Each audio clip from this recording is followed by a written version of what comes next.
Welcome to the Painterly podcast. I'm your host, Alex Foley. Today I'm joined by Joelle Deroy, who is a French multimedia artist. She was trained in UC Berkeley by the painter Sylvie Larc and in Paris at the Maniglier studio. She is also an alumni of the HEC Business School in Paris and the Institute for the Arts in Therapy and Education in London. She's the founder of Driving Change with Art, a boutique agency helping people and organizations transform with the arts through the lens of the artistic mindset. As a painter by training, she has expanded over the years her art mediums to include ceramics, photography, and digital art. Among others, she has developed a body of ceramic work, and she has started exploring the possibilities of Web3 and created her first NFT collection. Her core interest lies not only in one art form versus another, but in the creative possibilities opened by combining them and transcending them. And on that theme, she's here to talk to us today about the concept of transformation. So thank you for coming. Thank you for having me. No problem. So why don't you tell listeners a little bit about your work? Yours is probably the most varied of any of the artists that we've had so far, but try to sum it up for people. Yes, certainly. Well, I'm a visual artist, as you said, by training. And little by little, I expanded my medium. And it was a very fluid process. And the core of my interest is really in combining different art forms that are not necessarily supposed to meet. For instance, I work a lot with watercolor. And when I discovered spray paint and the possibility it entails, I find quite out of the usual to use spray paint in combination with watercolor. Yeah. So today my work is from quite sleek when I'm using digital medium to very textured, almost with ceramic effects, very 3D.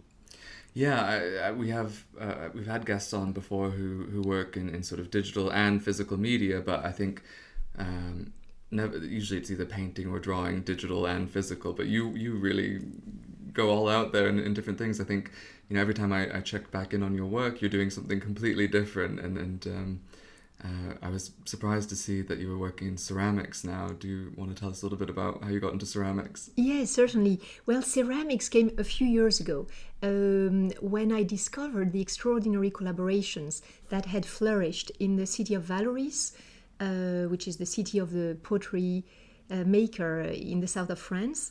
And you have big names, of course, that created pieces there, such as Picasso, of course. And I happened to meet a person who did work with Picasso. His name is Francis Mélicy. And after a while, he was very open to a collaboration. So it has been quite a fascinating journey because initially, my work in ceramic was inspired by my highly textured painting. And then I realized that the techniques of ceramics inform differently my painting. So there's a dialogue between Yes. the two. That's lovely. Yeah, but I guess the medium really has this primal feeling that makes it absolutely magnificent. It's a very humbling medium.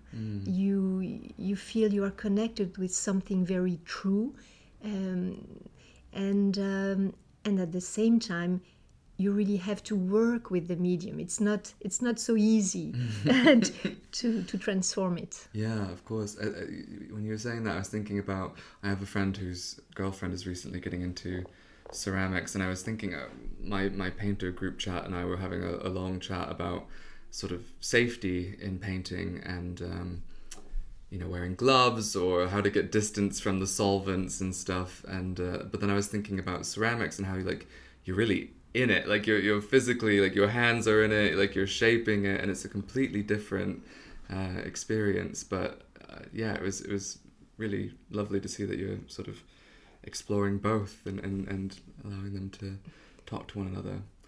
So on the theme of transformation and sort of bringing that conversation forward, what is it about the different media and materials that you use that calls out to you to transform them, to combine them in new ways? How do you know when to bring something else into the mix? Well, you're using a very correct word, which is calling. And in that sense, it's where does creativity comes from? And the truth is, I don't necessarily know. It's just really calling me to use different mediums. But I guess for me, different mediums are a little bit like different languages. So there are some things that you say better in French, some things that you say better in English or in Spanish or in Italian. And so the mediums to me resonate in those different fashion. So that's the first thing. But the second thing is that I'm really intrigued by combining different mediums when they're not necessarily supposed to meet, and somehow to transcend the limitation of one medium. So essentially what is pushing me forward is curiosity and a sense of exploration. And it sounds a bit like a little bit of a challenging of things. You don't like those limitations. You said twice now, like things that aren't supposed to meet, and so Yes. Transgressing those norms. What sort of examples do you have of things that aren't supposed to meet? Well, first of all, I want to say it's very much about pushing limits, right? About stepping out of the frame, about taking different perspectives, and in that sense, playing with different mediums is exactly that. Now, things that are supposed to meet, the example that comes to my mind, it might be cultural. So, for instance, when you think about combining different music forms, it's really about finding an original language for our time. And I guess that's really what is, what is keeping me really excited about visual arts. It's good. I mean, I think so often we hear that visual arts are getting stale, people are done with painting or whatever it is, and so anything you can do to invigorate or to bring excitement to it, I don't have that drive in me. I'm happy with oil painting and I'll just stick with it forever, I reckon, but I'm even scared sometimes to add acrylic into the mix, but that's really nice to hear. And so I guess the flip side of that is how has, the creative process in general changed you as an artist, as a person, over the years? Well, first of all, it has given me a voice to express things that I couldn't really say or show differently. So that's in itself is very liberating. So I guess the creative process has made me freer and happier. And in fact, so much so that I always have the desire to communicate and to share that joy of creativity. And that's one of the reasons why I created Driving Change with Art, to help people unlock their inner artist, as I say, to help them unlock their creative spirit. And it could be through an art form, but it could be also through different venues, right? So yes, I guess it's making me happy. That's great. Could you just explain to listeners a little bit more about what the process of driving change with art is? So Driving Change with Art is really seeking to help people and organizations transform using the lenses and the mindset of the artist. Because I realized that in a way, the artist mindset, which is trained, at least as a painter, to change perspective, to look at situation in reverse, to look at what is not there, does have many keys to adapt and to transform. And it's very clear to me that there is a big need for this, in our society, in the world that we live in. Everything is so rapidly changing or is unpredictable. So we do need individually and collectively this adaptability. So that's what is behind Driving Change with Art. And so the initiative that we have are very varied in form. The space in which we work goes from artistic creation to psychology and psychotherapy to business. And so within that space, our initiatives can take, many artistic forms and also many formats. Helping to get people who don't necessarily have that innate artistic drive to begin to see that way. That's great.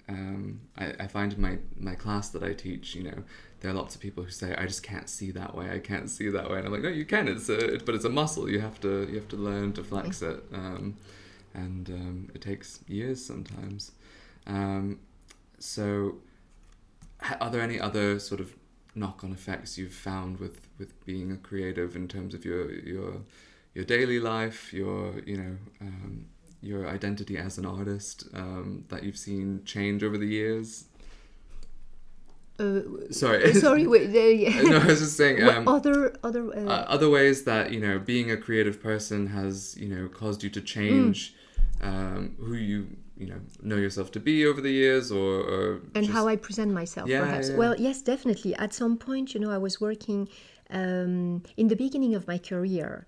I had really two careers in parallel. One as an artist, exhibiting, showing, etc., and one also working in a corporate organization to bring more butter on the bread, so to speak. and I really kept those two words highly separated. And then when I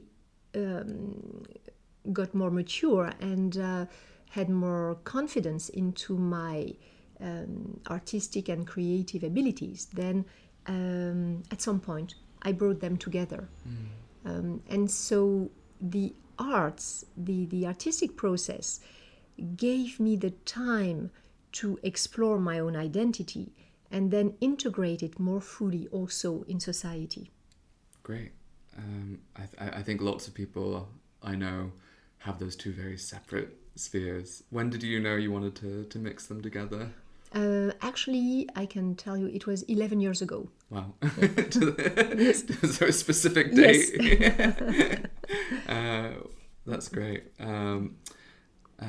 Yeah, I think thinking about me, and I think we'll come back to this theme a little bit later, but being an artist makes me be a bit more open than I naturally would be, I think. I have to probe what I believe a lot more deeply if I'm going to be a creative person, and challenge myself with artworks that I don't necessarily initially like, and I have to look at them and interrogate why I don't like that. I think very instinctively, I'm a very, not close-minded, but I'm very fixed. I have my things I like and the things that I don't like, and being a creative person makes me have to interrogate that a bit more and say, is that true? And I quite enjoy that, because otherwise, I look at, people around me who don't have that, and it's sad, to not have the ability to challenge yourself in what you believe, and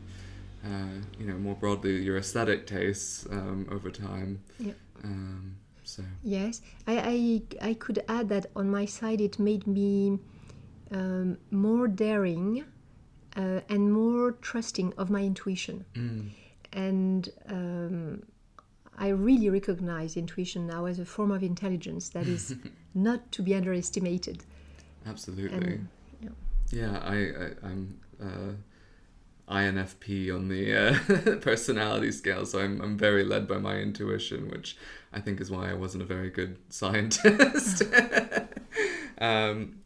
Cool. So your work, this is a bit of a digression from the subject, but I'm really curious. Your work is really focused on the mountain and the concept of the mountain, and one mountain in particular, and I was wondering if you could just tell us about that a bit. Yes, so the mountain is the Matterhorn, and it's true that in this specific mountain, which is standing apart from other heights, in the Alps, is really making a strong impression on me, because when I look at this mountain, I see the force which created the mountain. And so I'm attracted by mountains in general. I've painted others, but especially this one, it's true. Because I connect in a way with a sort of tectonic force. sorry, Right. Tectonic force that I feel in the mountain. This being said, my depiction of it is very abstract. And even when I'm painting landscapes, or figures, I'm attracted by abstraction, that is to say, the meaning under the surface, the feeling under the surface, the emotion under the surface. One could say those tectonic forces underneath the person or whatever the subject is that are coming to the surface. I see. Yeah, that's interesting. I guess, mountains are so still when we see them that sometimes it's hard to forget what violent and like, just the scale of the massive forces that are underneath them. Yes, exactly. It's strong, powerful. It goes at its own time also, but yes, this is very appealing to me. And I do feel the same type of energy, very differently though, in some large cities like New York, perhaps a little bit in London, in Paris, this energy. And my work is also very much informed by depicting energy, a little bit in the tradition of calligraphy. Okay.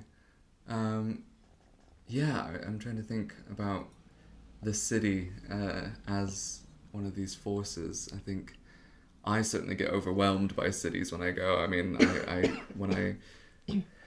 when I'm out of my little sleepy town, I get really easily exhausted. And I think it is, there is a force beyond just, all the people you're encountering and the schlepping from here to there. There is something happening, and it is taxing, but it is also invigorating. And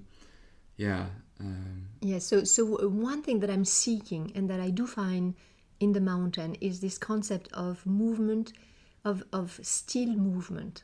That's a nice little oxymoron. Yeah, but I think mountains are great examples of that. They're perfectly still, and yet we constantly feel their weight when we look at them. We know the dangers of their shifting and their volatility underneath. So yeah, I can see that dual nature. So we mentioned briefly that you've taken on roles both on the business side and also on the creative side in the arts. How would you say you've evolved into both of those roles? Because that can be, I'm very interested in the idea of holding tensions. I do it a lot in my day job, holding tensions between seemingly conflicting parts of someone's identity. And so, I'm wondering if there was any tension between the two, or how natural it was for you personally to evolve into each aspect of those seemingly disparate identities. That's a very valid question. I think it's at the heart of becoming or being human, how we integrate our polarities. And for many years, I evolved separately. That is to say, when I was an artist, I didn't want to hear about business, even though there is really business in developing your career as an artist. And when I was more of an executive person, then I didn't want to show so much of my artist identity. And then I realized that in the end, it doesn't matter. What matters is what I do. So I let the labels drop. And I found it so freeing that now it's really flowing, from one aspect to the other. It's when you try to label things, or you try to define by a name who you are, then you're necessarily limiting yourself. But when you are an artist, you're trying to create something.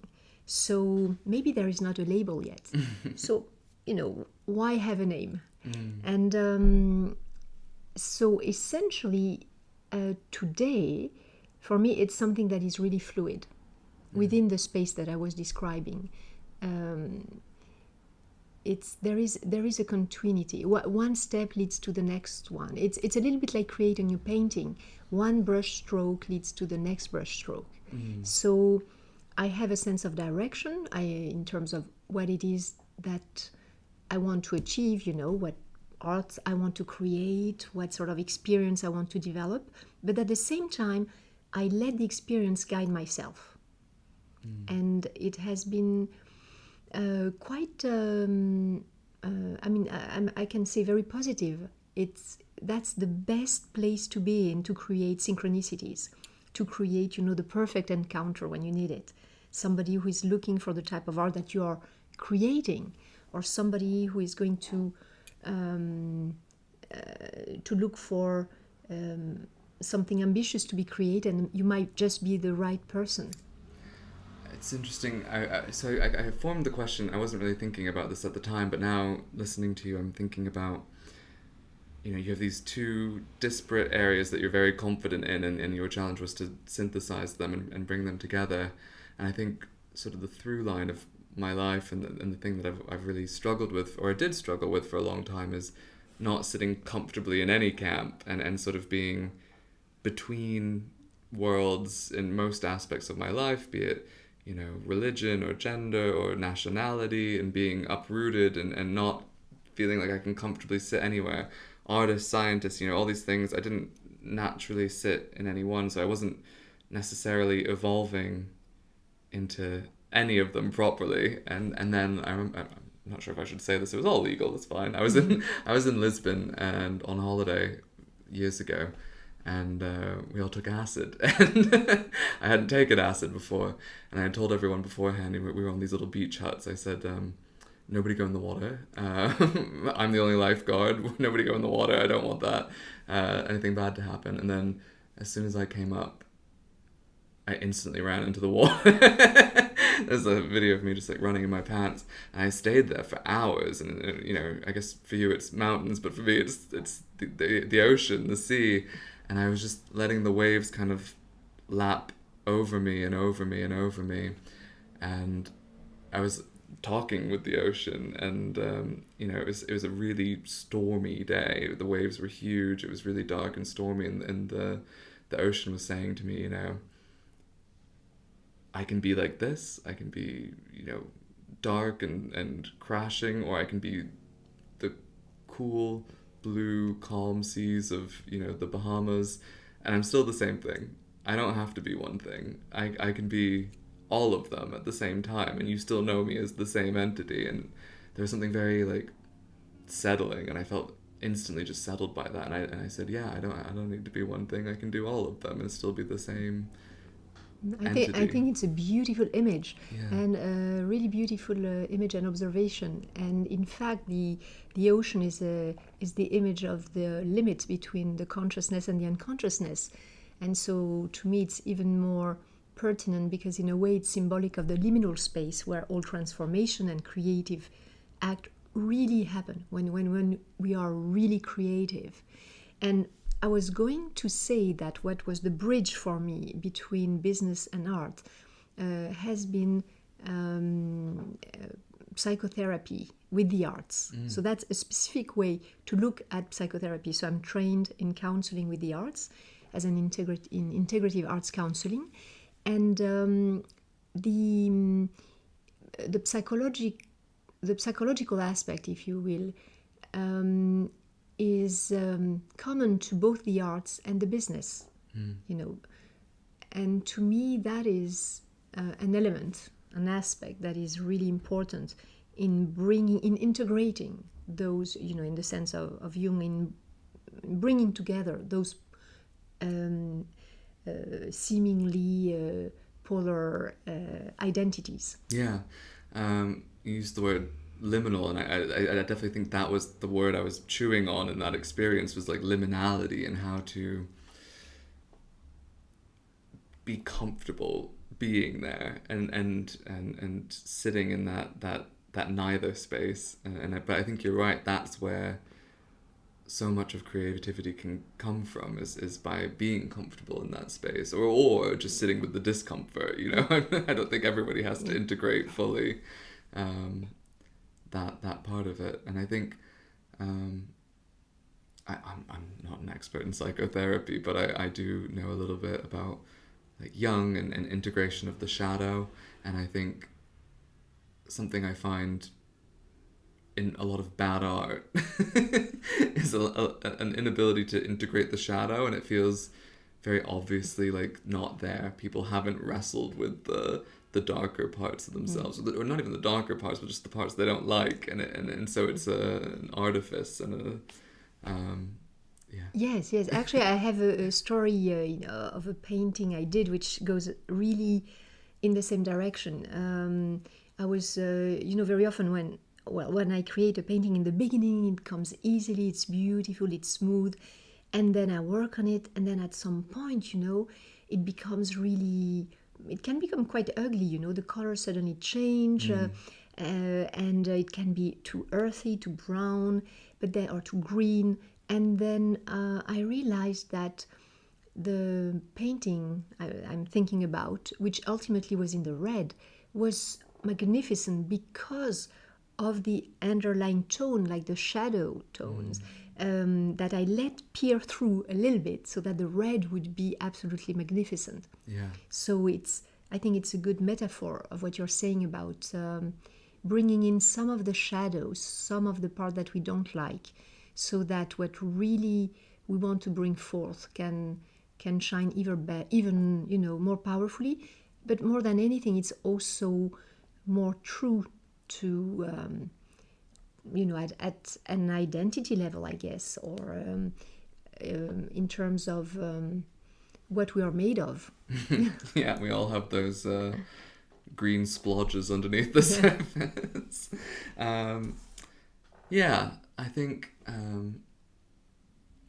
so much of modern life is about sitting in a camp. You have to have your camp, your tribe that you have to find, and you have to go and sit with them, and I think art should be able to bridge those and go between them. And I'm not suggesting it needs to be universal, but it needs to be able to float between different identities and different people, and get at that raw stuff underneath in all people. Well, that's one of the beauty of the arts for me. It's that it's a universal language. Yeah. So of course the symbols and the metaphors might be different, but ultimately it's a visual language, and we are all born with an appreciation for colors, for lines, for shapes, and in that sense it can definitely be a bridge. Yeah, and there's narrative art where you need to be in on the joke or whatever it is. You need to know the story, but actually you don't need to know the story to appreciate the art, and it can be a driving force for you to know the story, or and you don't need to be a part of a culture to appreciate the art from a culture, and you don't need to have all that symbolic language, so it's that. And also I would argue that a good artwork goes beyond the narrative. There is the narrative that we as the artists, we think we want to tell, and there is always another layer that goes deeper. Yeah. So I want to get back to texture with you, I think, a little bit. I'd like to talk about texture. With pleasure. What is it about texture that appeals? Because I try very hard to keep my paintings flat, and so I'm curious to hear from someone who doesn't. What? Well, first of all, obviously there is no right or wrong answer, or the most important thing is to do what you are called to do, what you feel. It's in you, right? So to me, all art forms and painting mediums are equally valid. But to me, I think there is a lusciousness, a sensuality, an excitement into the contrast of material. And also, I'm attracted by the 3D effect, by the fact that even a painting, if you look at it under a certain light, is going to change. If you look at it from the side, it might show you something different than when you're looking at it, straight. And the third thing is that it also lends it also tend to lend to the painting an abstract quality. And I like this degree of abstraction because it's opening space for the viewer to interpret the painting or the art. So for all those reasons, I find it, yes, I find it exciting. I find it, I want to say, tempting. It makes me want to touch the painting, not simply look at it, but touch it. There's a dynamism in it. It becomes, yes, more. It has more range as you look around it. Yeah, I can see how that would be thrilling, but also terrifying, because then you have less control as you build outwards, I would feel. Yes, and the challenge is to keep the sense of unity.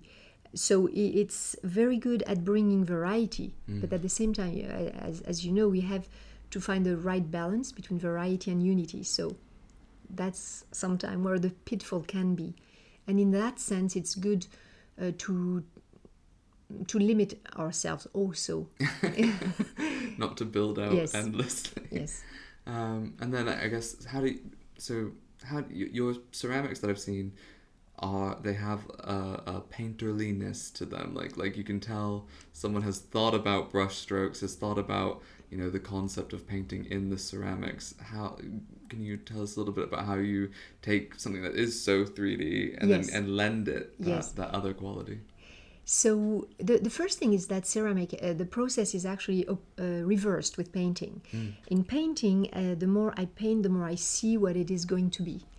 In ceramic, you have the firing magical phase. So you have different phases of the earth drying up. Then you have different ways.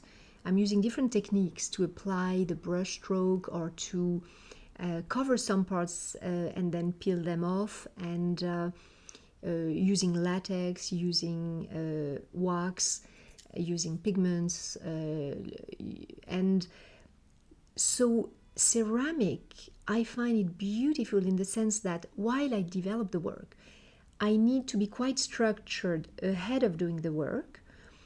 But when the piece comes out of the oven, there is always an element of surprise. and so sometimes the piece goes beyond my expectation, and sometimes I'm a bit disappointed. But it's always a collaboration between the earth, the fire, and my skill and myself.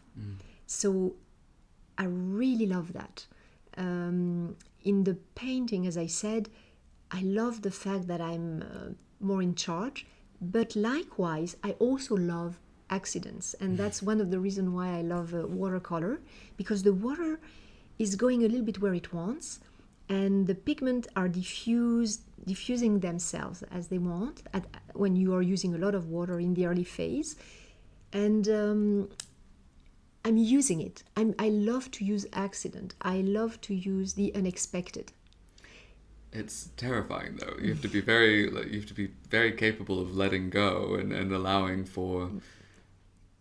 I see it as a way to push my limits. Again, we're speaking about limits. That is to say, the water or the ceramic is bringing me in a place, in a space where I didn't think I could go, or I wanted to go. And so I have to use it. So in that sense, I have a great appetite for the unknown. And then I guess it presents you with new constraints to do your art. If you pull it out and the glazing has done something different than what you expected, that's a new reality that you're forced to confront. Or, if the water goes somewhere you weren't expecting, that's it informing your constraints now. Yes. I think what I'm learning is that I'm too much of a control freak to to do many media. And it's true also that it's a good practice for for the practice of letting go as an artist. That is to say, we work on it, and sometimes we can overwork it. So it's good to recognize that we do the best, and at some point we let it live its life in the world. Yeah. So in that sense, it's definitely the challenge, but to recognize when it's time to let go. Yeah, I think that's a life lesson that applies more broadly. I think I really struggle sometimes to either sell a work or to give it away, because I think I could probably do more. I could probably come back and fix it. Not that I ever will, because I think I very naturally reach a point where I'm tired of it. But it's hard to shake that feeling that oh, I could just fix it a little bit more. So that letting go is not something that sits comfortably with me. And it's true also that it's difficult to let a painting, especially if you think it's a really good one, to let it go, because you know that you will never do again the same one. But I rationalize it myself by thinking, well, it's part of the nobility of being an artist. The fact that, artworks are not meant to sit simply in our studio, but then they're supposed to, to bring something to somebody else, and then it creates a void in me, and then it creates the need to create something else. I get very embarrassed when I see mine out in the world, because I don't know, something in me goes, oh no, people shouldn't look at that, that's embarrassing. But it is nice when people say, it brings them something, and something that I don't necessarily think I've put into it, or needed, or tried to put into it. I think it can kind of take on that life on its own, and create new meanings independent of what you intended, and that's also frightening. So I'm gonna flip the script a bit more and talk about how art is going to transform, or how you think art is going to transform. You've been a big proponent of Web 3.0, and we're really going to stretch my technological knowledge here, because I'm terrible with technology. So what transformations do you foresee for the landscape of art? And it's interesting, landscape, mountains, terrain, tectonics. So what transformations do you see on the horizon that are going to change how we make art, how we buy art, how we engage with art? Well, first of all, I started becoming interested in Web3 because I saw it as an expansion of my artistic vocabulary. And as I've been working, on different collections with it, what I'm envisioning is a little bit, the same revolution as with the internet. That is to say, when the internet appeared, we were coming from an art market where you were represented by a gallery, and all communications, all exposition of your work was through the gallery. And then little by little, the artist took their own image into their own hands.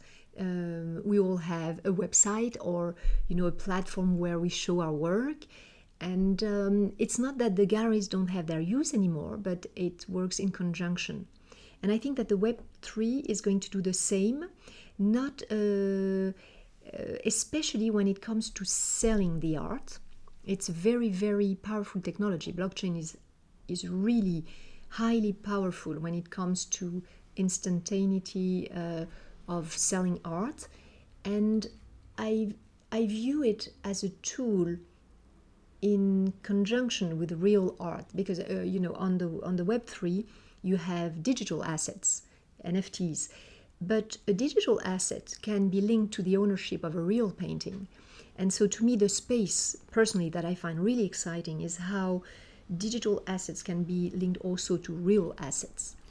And so I'm quite sure that it's going to be very big. Right now, it's a little bit on the downside, because the blockchain currencies are down. but there is a difference between currency and the blockchain technology. So yes, I think that sooner or later, most of us will have a hand into it. Yeah, I have to admit I'm something of an agnostic on it, because I think that physical linking of a physical object to the digital asset is very appealing, because then you are able to track ownership over time. Artists are able to get a percentage of every future sale, which is just usually, I mean, you can try to include it in a contract, but there's no guarantee that will happen further down the line. And so I think that's very appealing and very empowering for artists. And yet I think the space has been really filled with people that artists just don't want to be associated with, and I think that's an interesting tension where I think it could be so useful for myself, for the artists that I'd like to see have more financial success and support, but there's an element of sort of quite scammery people clombing onto it, and so I don't know what to feel about it. Well, it's not there is no easy answer, and right now it's still developing, and the technology is quite complex. So my assumption is that access to the technology and to the blockchain is going to be more and more efficient, and I hope more and more simple. But it's those are developments. The other thing about blockchain is that it allows to reach collectors in a different way. So but at the same time it raises a challenge, that is to say, people finding you online. But you can really access a collector base worldwide, and that also to me is interesting. The person doesn't need necessarily to come to a gallery to see your work to purchase it. Yeah, and I think with sort of the Instagramification of the art world that happened probably 10 years ago, 7 years ago, somewhere in there, we saw a degree of this, and that's on the way out. I think Instagram's fairly useless for artists now, but there was the opportunity for people to reach new horizons, new collectors out there. I think the issue was that it required that synthesis of the business person and the artist to be in the individual's hands, and I think the usefulness of galleries really came to the fore in that time, because certainly knowing myself, I've been trying to do the sort of Instagram model, like the website, the big cartels selling it online, and I'm so bad at promoting myself, so bad at getting everything out there in a timely fashion, that sometimes I think I just wish a gallery would take a 50% cut so I don't have to deal with this. But I do see that the blockchain, if it can streamline that, if it can make it more automated, it could be really powerful to take over this space where Instagram, big cartel websites have kind of failed artists. The other thing about galleries that it's also very useful, I want to underline, to see paintings or art in real. Yeah, I really, really want to say that. So, except in the case of purely digital art, of like some photography, but in general, it's really and even so, actually. I just visited, there is a gallery, an NFT gallery in Paris, across the Pompidou Museum, which shows that there is a need, even digital art, to see it in real. So it's presented on screens, but it does exist. Yeah, the other thing I worry about with the NFT landscape and digital art is democratization is not always a good thing, and it leads to, I think, cults of personality and sort of I think more of that. So where I live, Brighton, there was a new gallery that was opened recently, and I thought, this looks beautiful. I'm so excited, and I wonder if it's going to be good art or if it's going to be sort of what I call money laundering art. And it was the latter, unfortunately, and things that are just supposed to hold value but not necessarily meaning, and I get very scared about that, and I get scared particularly when you see the apes or whatever they are in the NFT landscape, where I'm like, this is just supposed to hold value, it's speculation. And I know art has always had a speculative aspect to it, and I get very worried about that. Should I be worried? Is it inevitable? Well, that I think I'm not sure it's in our hands to what I want to say is that NFT, there is definitely a gamey aspect. So purely artistically speaking, and from a collector's standpoint, the NFT are providing the guarantee of the provenance and of the unicity when it's not a series of digital art, when it's a unique piece. So those two things are really interesting. The third thing is that through the technology, the artist knows exactly who the collectors are, or at least can see in which wallet, which can be anonymous, but in which wallet the art is. So that's also very positive. And for the collectors, they know what has been the evolution of the price and how active the market has been for a given artist. So all those things are interesting. Then there is the aspect, of course, of speculation. But as you said, it's always there up to a certain point. And there is, in addition, there is a gamey aspect that you don't have in the traditional market. Perhaps you have it a little bit when you go to an art auction and you are all caught up into the excitement of the moment. But when you are in front of your computer screen and you just have there is a sort of time pressure, and it can be quite addictive actually, just to push on the button and here it is immediately. It is in your collection, it is in your wallet. So that is quite something. Now there is another aspect. I don't know if you are hinting at that, which is where does the money come from? Is that what? No, you had I in wasn't, mind? but I'm No. interested if you know anything. Well, that's a very serious question, and it's quite complex. And I guess this is might be a concern, not simply for art, but in general on the blockchain. Yeah. So that's something that I know a number of institutions and also governments are looking at.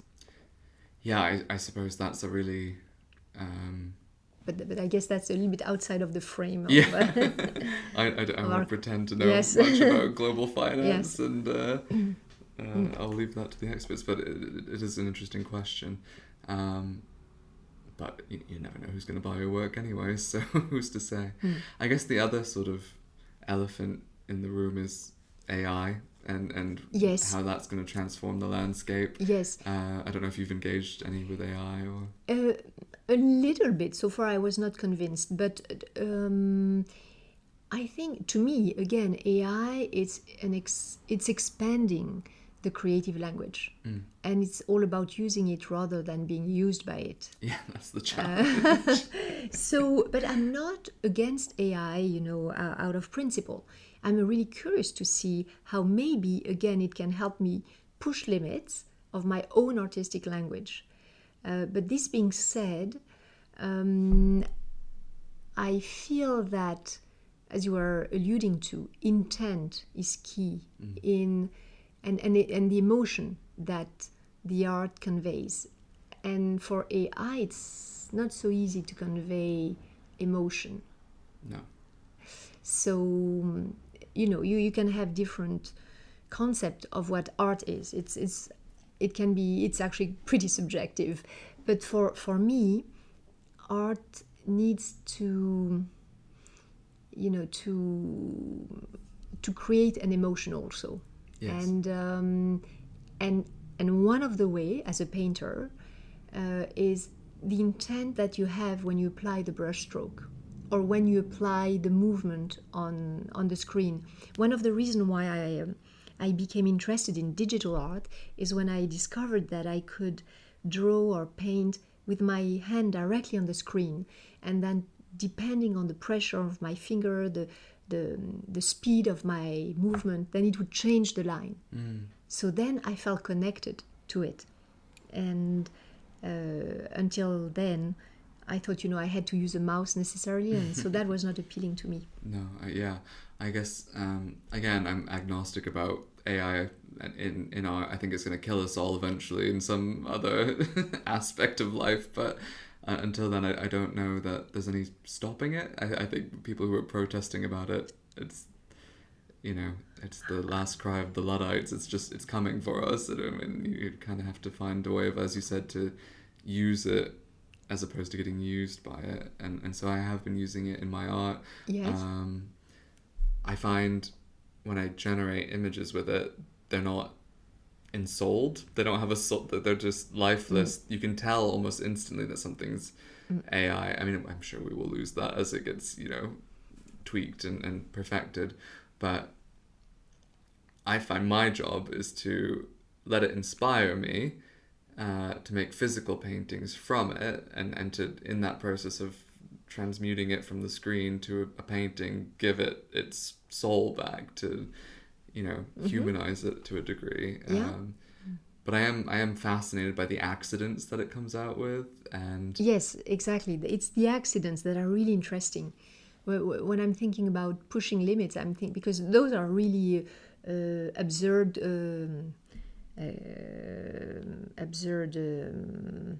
composition that are coming into play, right? Or connection, even the way the text are being structured.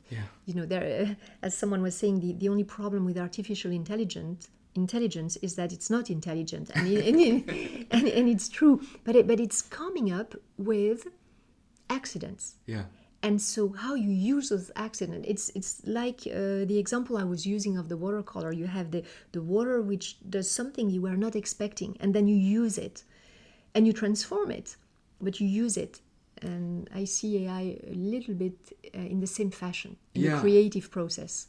So I've been using it to make some still lifes that I can't put in my studio because I don't have the space. But I can paint from the image that it generates of a still life. And some of the accidents are absurd and I can't use them. Like, it's just, they're not pleasant. But others, it creates impossible objects. And I leave them in because I don't know what they are. I find it fascinating. And they create like a whole new, hermeneutics and interpretation. But it's impossible because they're not real and they're not anything. And I find that really, I don't know, maybe I'm just being a bit mischievous, but I like that. I think it's the same calling as for me to mix medias, and to come up with something new, essentially. But then I also love the idea of, I've been using it to generate, I'm doing 37 portraits of popes, but they're not real popes. I'm getting the AI to make the popes, and it's really fascinating what it thinks a pope looks like, and they're all quite similar, although they all vary, but like it has a very set idea of what a pope should look like, and I find that really fascinating. Like, where has it got this from? It makes me think of the Jungian definition of archetype. Yes. If I tell you a king, we all have an image of what a king looks like.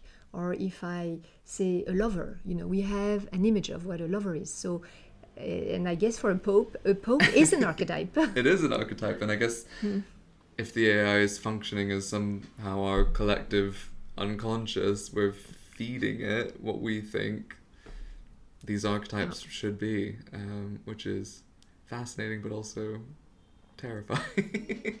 Well, I guess it's a reference to those images that we carry collectively, right? And they're there. They are from one generation to the next. And we are not completely aware that they are there. Yeah, and I think that's the scary bit, is what do we not know it's uncovering in us.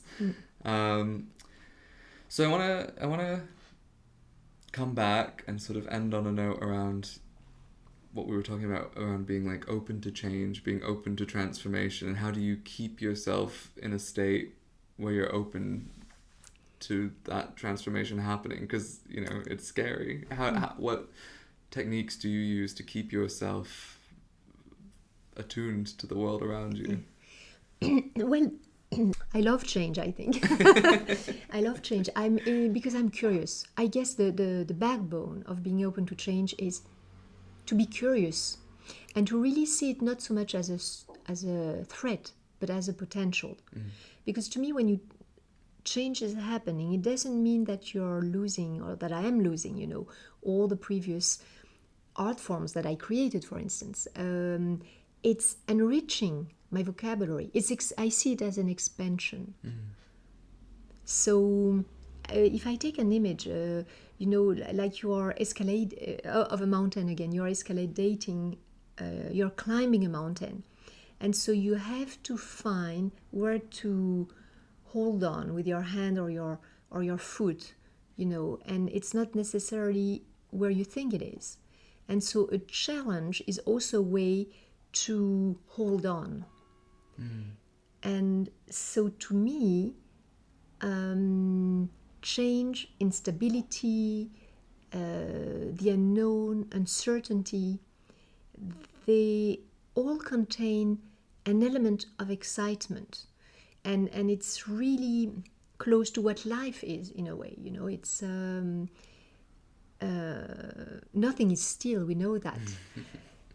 But it does take probably a certain type of mindset, a certain trust in yourself that you can find a way out or a way to build something different. I hope it answers your question. Definitely. I mean, yeah, curiosity is definitely the big part of it, but then also that trust that you're able to hold on to something, whatever it is, amidst the flow, and the shift, and that you'll come up with something at the end. And exactly. So in a way, it's trusting your creative spirit. Yeah, and I think just the only thing I would add from my side is I've learned that I have to love a little bit of conflict or friction, and like following that. When I rub up against something, that's when I know there's something of value that needs to be pursued. Yes. Because it's when I'm irritated, it's when I'm annoyed, it's when I'm in conflict, that there's energy and there's productive force there, I think. So having the wherewithal to be curious about that and not just hold down into the... Exactly. It's a part of you that is calling out your authentic self, and that is challenging you to rise up to the situation. Yeah, I mean, anger... Or to the challenge. Anger and conflict are some of the most honest, authentic things we have. And use the anger as an energy to create something. Exactly. Right? Productive force. Anger and not rage, in other words. Okay, so where can people find your work? Where can they find more about you? So, as we were talking about website, joellederoy.com is a very good place to start. I'm also represented right now by a gallery which is called the Art Gallery Zermatt, which is a good place also to visit. And then definitely look for me on Instagram. Great. So thank you very much for joining us today. It was lovely to see you. Thank you. And for listeners, if you liked what you heard today, please follow us, Painterly Podcast, on wherever you get your podcasts, be that Spotify, YouTube, or Patreon. Please consider subscribing to our Patreon to help me get a little bit of money to get some better sound equipment so your podcasting experience can be as good as possible. Thank you very much.